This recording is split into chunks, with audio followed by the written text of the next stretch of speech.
greatest demonstration of freedom in the history of our nation. 50 years ago, a great American in whose symbolic shadow we stand today signed the Emancipation Proclamation.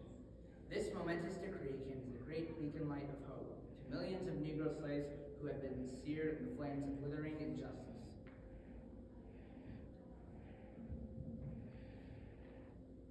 It came as a joyous daybreak to end the long night of their captivity. But 100 years later, the Negro is still not free. 100 years later, the life of the Negro is still sadly crippled by manacles of segregation and chains of discrimination. 100 years later, the Negro finds himself on a lonely island of poverty in the midst of a vast ocean of material prosperity. 100 years later, the Negro is still languished in the corners of American society and finds himself in exile of his own land.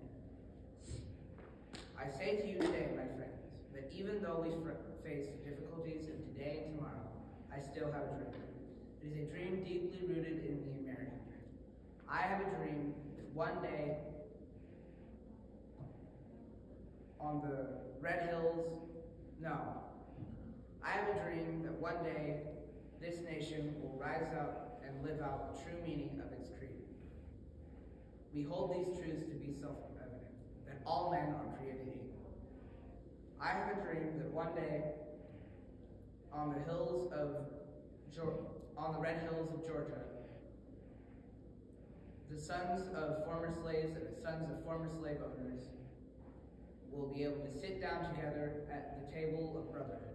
I have a dream that one day, even the state of Mississippi, a state sweltering in the heat of discrimination, sweltering in the heat of injustice, sweltering in the heat of oppression, will be transformed into an oasis of